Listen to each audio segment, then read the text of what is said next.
Okay, so we're going to learn a really cool application of the uniform random distribution. So I know the uniform distribution has a very simple, seems like very simple. It is very simple, and it's just a straight line. But it has a very cool and surprisingly difficult application that's probably one of the harder concepts in ETC 2520. So let's sort of build up to this method, which is the inverse transform sampling method.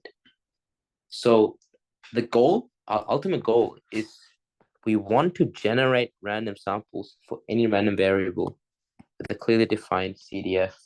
Let's call it F. We're going to do this in 2 steps. And we're going to actually, before we do the 2 steps, we're going to talk about 2 key skills. The first key skill is we know how to generate numbers randomly from a uniform distribution.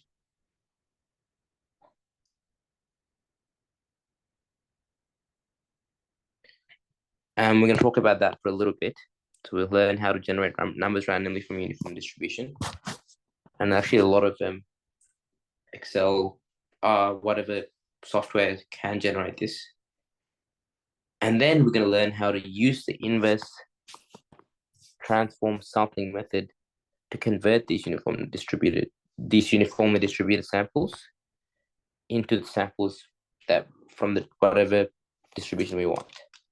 So basically we go from uniform to whatever distribution we want.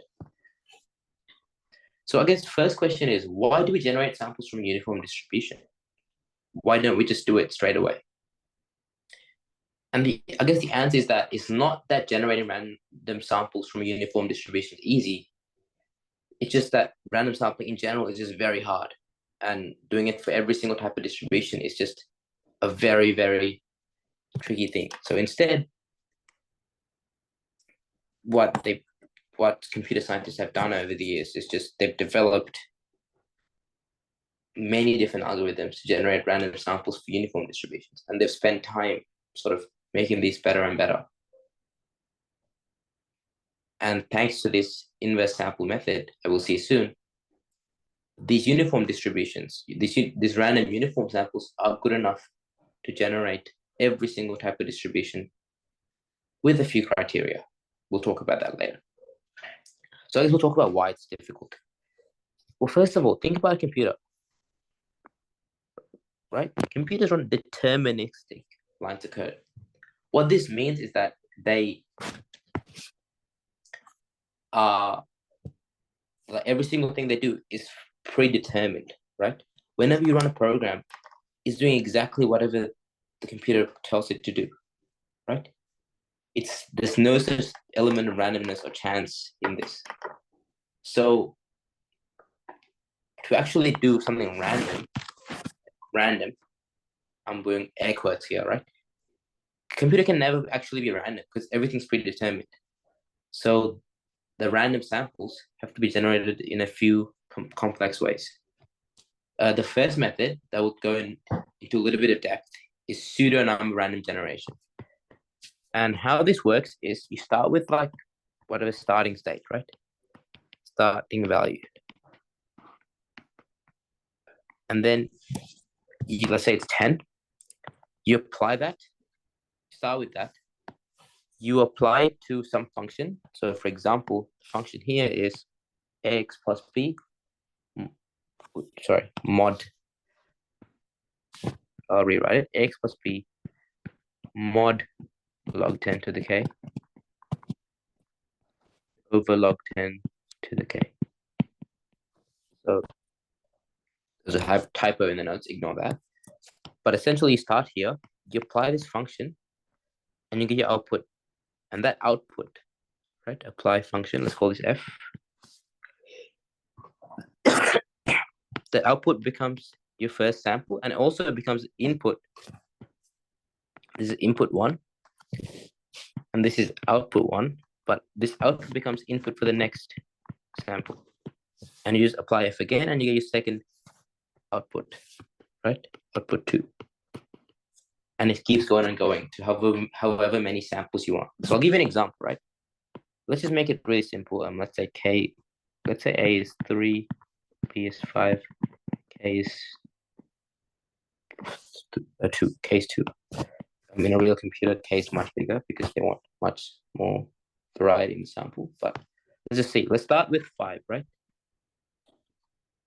And let's start with 7. Start equals 7. And then you apply this function to 7. 7 is 7 times 3 plus 5 mod 100 divided by 100.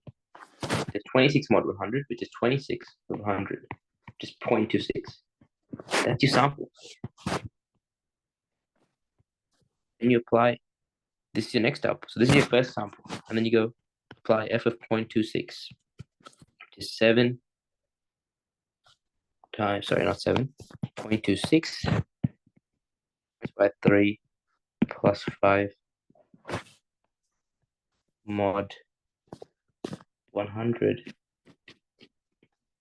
over 100, which is 5.78 over 100.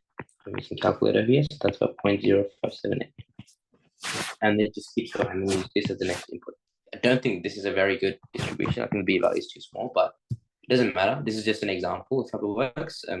Computers have much more robust and like well-chosen numbers. So like they will choose a very high number of K, so you get like a K value with a lot of decimal places. And then you also choose higher numbers of A and B to make the mod worth it, I guess. But then you could also do other methods like using digits of pi, right? Because it turns out pi, like the digits of pi, are pretty close to random. So when you use that, you basically get a random sample of using digits that can be a random sample. I just do want to say that there are some packages in some like programs that generate random numbers for like other popular distributions, like normal distributions or exponential distributions, but it's nowhere near like. First of all, that's very highly specialized. They do work well, but this method of inverse transform sampling is still the go-to for like every single other type of model, sample you want. So let's actually jump into this method right now. So here is the inverse transform method. We're not going to go over the why of it yet. We'll just go over how to do it first. And then we'll talk about why it's true afterwards. Get rid of this stuff first. All right, so the inverse transform method. So let's say there isn't, what I'm actually going to do first is go through the algorithm, basically the way to do it. So now suppose there's a random variable x with invertible CDF f, right? What invertible means is has an inverse, right? Has an inverse. So it has an inverse. Let's call it f inverse. Right, so this variable is x, and the CDF of this variable is f. And what we want to do is we want to create a random sample of the distribution of x. And here's the steps to do it. First thing you do is you find the inverse of f, which is f inverse. You can calculate this with some basic maths usually. And then you use a uniform sample generator to generate a uniform sample. So this will be a sample that represents the uniform distribution. And then you apply the function f inverse to all the values inside this sample.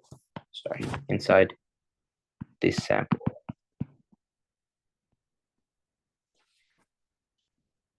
So let's take a look at an example. Let's take a look at the logistic distribution with CDF f. So let's say, let's first find the inverse. Let's do the first step, right? Find the inverse of f. What I'm going to do is swap x and y. So I'm going to let y be the fx. I'm going to swap x and y. That means x equals e to the y over 1 plus e to the y. If I make y the subject, then I've got my inverse function.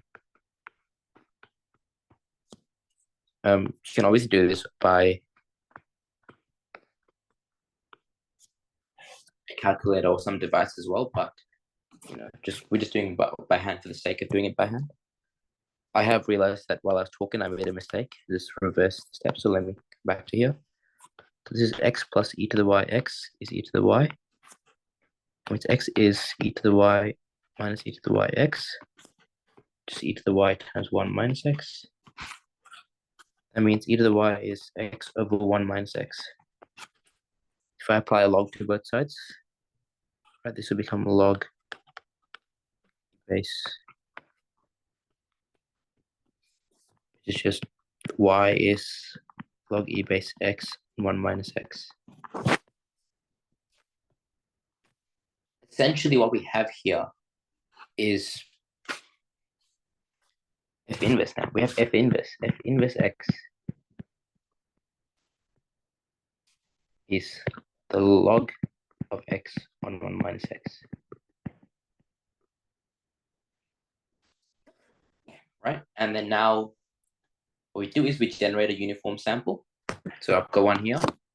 I'll go through the code for this later, but I've generated one in R. So this is the histogram of this uniform sample. I think it was 100,000 samples. Right? This is 100,000 samples here. And it looks pretty uniform, right? All the heights of the bars are very similar. And then what I've done is I've applied f inverse to it. And all these values I've applied f inverse to. And then that's given me the logistic sample. And it looks something like this. And since this is a very large sample size of 100,000, we know that this should replicate. This should be very similar to PDF of this sample of X, just logistic distribution. You don't need to know what that is, but it's just the right type of distribution. And I've actually got the PDF of the logistic distribution here. And it looks something like this. And these two shapes are very similar. So we've actually done a pretty good job. So I guess that's enough to convince you, should be enough to convince you that this sample does represent a logistic sample, logistic distributions. So that's basically how this inverse transform method works. That'll be it for this video. We'll go over why this is true in the next video. For now, that's it. Have a good day, night, week, everyone. Bye.